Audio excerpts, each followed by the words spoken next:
And the Lord said unto Joshua, Stretch out the spear that is in your hand toward Ai, for I will give it into yours hand.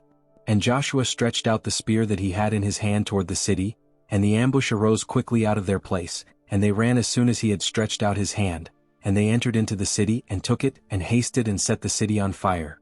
And when the men of Ai looked behind them, they saw, and behold, the smoke of the city ascended up to heaven, and they had no power to flee this way or that way. And the people that fled to the wilderness turned back upon the pursuers.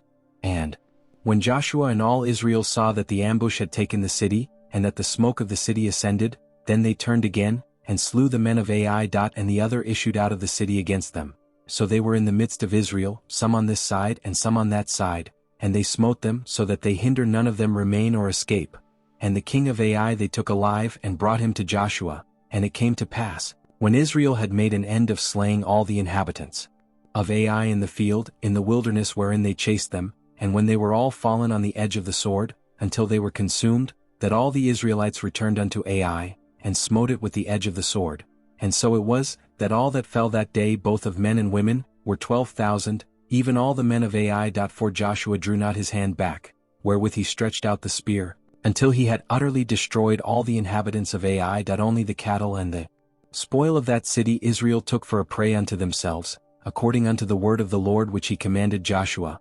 And Joshua burnt Ai, and made it an heap for ever, even a desolation to this day. And the king of Ai he hanged on a tree until eventide. And as soon as the sun was down, Joshua commanded that they should take his carcass down from the tree, and cast it at the entering of the gate of the city, and raise thereon a great heap of stones, that remains to this day.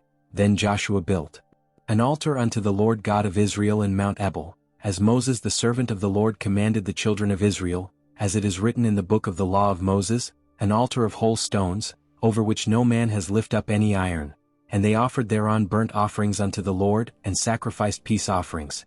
And he wrote there upon the stones a copy of the law of Moses, which he wrote in the presence of the children of Israel, and all Israel and their elders and officers and their judges stood on this side the ark and on that side before the priests the Levites, which bear the ark of the covenant of the Lord, as well the stranger as he that was born among them. Half of them over against Mount Gerizim, and half of them over against Mount Ebal, as Moses the servant of the Lord had commanded before, that they should bless the people of Israel. And afterward he read all the words of the law, the blessings and cursings, according to all that is written in the book of the law.